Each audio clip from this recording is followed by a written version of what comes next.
Okay, let's turn to some of our exclusive stories tonight. Kevin Rudd's secret push for tariff exemptions, plus a Chinese spy ship circling our coast.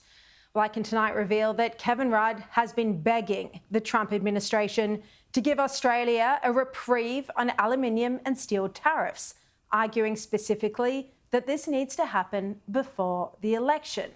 He's also been seeking to have Australia exempt from the Liberation Day tariffs by offering a deal that involves giving America a guaranteed stake in Australia's critical minerals. Now, Trump has said that April the 2nd is Liberation Day, when he plans tougher trade tariffs that'll hit America's largest trading partners. We have Liberation Day, as you know, on April 2nd, because, and I'm not referring to Canada, but many countries have taken advantage of us, the likes of which nobody even thought was possible for many, many decades, for decades. The renewed push for tariff exemptions comes amid the Albanese government's panic about the election outcome. And it follows our damning revelations that Trump wouldn't take Albanese's phone call. Now, Kevin Rudd, Australia's Washington ambassador, is understood to have been actively trying to get tariff exemptions over the line before the May 3rd election. There's no love for Rudd among the Trump administration. His past comments calling the president a village idiot, among other insults, are well known. But Trump has also rebuffed Albanese's repeated requests for a phone call. And this was highly embarrassing for Albanese. He tried to deny this completely when I first broke the story, but then was forced to reluctantly confirm that he couldn't get another call with Trump when he was asked about it a week later. That Prime Minister Anthony Albanese has not managed to schedule another call with President Donald Trump, despite trade tariffs due to take effect in just 8 days. We have continued to put in a request for another discussion with President Trump. Are you disappointed that requests to have second phone calls with Trump couldn't be fulfilled? Friends should pick up the phone, shouldn't they? We've engaged. We've engaged, including through writing, including at senior levels of the government. And again, when I asked the Albanese government about this story today, once again, a denial. A spokeswoman for Penny Wong said it was not true that Rudd has cited the upcoming election during negotiations. They said the claims from your unidentified source are fabricated and untrue. Well, we can take that with a grain of salt. Perhaps Kevin Rudd is right and he never said that. But Peter Dutton at least believes he'd have a better working relationship with Trump if he were elected Prime Minister. It's obvious that Anthony Albanese and Kevin Rudd have had a shocker. The Prime Minister can't secure a phone call, let alone a meeting with the President of the United States. And how on earth can an outcome be negotiated if the President won't even take the Prime Minister's call? I've mentioned this before, that sources close to the United States President say Albanese is viewed as an anti-Trump left-wing globalist. But despite the rocky relationship between Trump and the Albanese team, I'm told that a tariff exemption could happen this week. And this could be the Liberation Day tariffs or an exemption on steel and aluminium.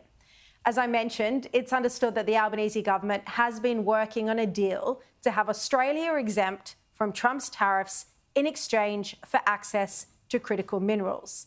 If this is granted, it would be in spite of Rudd and not because of him. It would be a reflection on the enduring Australia-American alliance and not because of any work done by the Albanese government. In fact, the United States, under both the Biden administration and now Trump's, have been disappointed, to say the least, with Australia's foreign policy positions. This includes Albanese cozying up to China and also Australia's voting record at the United Nations, which has been against United States interests, particularly on Israel and the Middle East. Now, the US was already growing agitated with the Albanese government on both China and Israel, and that was under Joe Biden. Relations are now even more out of step under Trump. And China is reasserting its dominance in our region.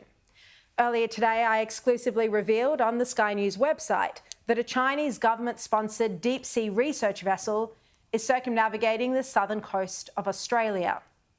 It's a path that's tracking a similar route to our deep-sea submarine cables. Now, this Chinese vessel is understood to have a dual purpose. It's got legitimate scientific research while it's collecting intelligence. It's therefore considered by national security experts to be a spy ship. Now, here was Dave Sharma on Chris Kenny Show and ASPI's Michael Shoebridge speaking to Kieran Gilbert about this question earlier.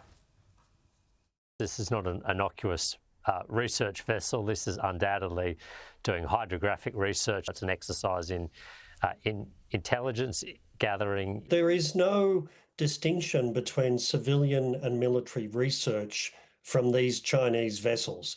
So everything that it collects will be passed to the People's Liberation Army. The Chinese ship called Tansoi Yihao is currently off the coast of South Australia, and it is within Australia's exclusive economic zone. Now, this follows a similar route to Australia's submarine cables, which it could be mapping, or it could even be signalling that it has the capability to cut the cables. Now, journalists asked the Prime Minister about this after my story went online at his press conference in Perth earlier today, and he tried to brush it away and just move on quickly. It's been in New Zealand on a joint research operation, and this isn't the first time that a similar vessel has been around the Australian coast. It was occurred in 2020, for example, just to give one example. Australia, as you would expect, is monitoring this. But it's the Chinese ship's ability to drop a mini submersible that can reach up to 10,000 metres below sea level that's the root of concern. I mean, picture that, 10,000 metres below sea level. Now, again, Albanese was asked about this point today. On this research vessel, it's come back for a second time. Do you know do you know what it is researching? What have you done to protect our undersea cables from any monitoring or sabotage? And have you communicated anything to the Chinese government about this? Yeah, what we have done is we're continuing to monitor it. We won't, for obvious reasons, broadcast everything that we're doing, but we're keeping an eye on this as we do. But what does keeping an eye mean? As we do, well... Defence, what does monitoring actually mean? What it means is that the Australian Defence Force are monitoring what is happening. It's going from New Zealand. We expect it to go around to China, around that way. So the ship was in Wellington on a legitimate joint exploration exercise with New Zealand, but instead of taking the most direct route to China to return, it is instead going around the Australian coast. And maps show it has travelled through the Tasman Sea between New Zealand and Australia, then the Bass Strait, and is now off the coast of South Australia. A similar route to the one taken by the Chinese warship last month after its live fire exercises off the coast of the Tasman Sea. Now, Shadow Home Affairs Minister James Paterson told Peter Credlin earlier that what this Chinese ship is doing is nothing like Australian ships in Chinese waters, as Albanese claimed. Now, no Australian vessel is engaging in deep seabed examination in the territorial waters off the coast of China. We don't even have these sorts of vessels. So to compare the two was a false moral equivalence and a slur on the men and women of the ADF. And the comparison or the excuse that Albanese gave is absurd. Australia is helping to enforce freedom of navigation exercises in international waters, while the Chinese ship is in Australia's territorial waters. It's a distinction that Albanese just isn't smart enough to understand. First, the Chinese warship, and now, about a month later, a possible Chinese spy ship is circling our nation.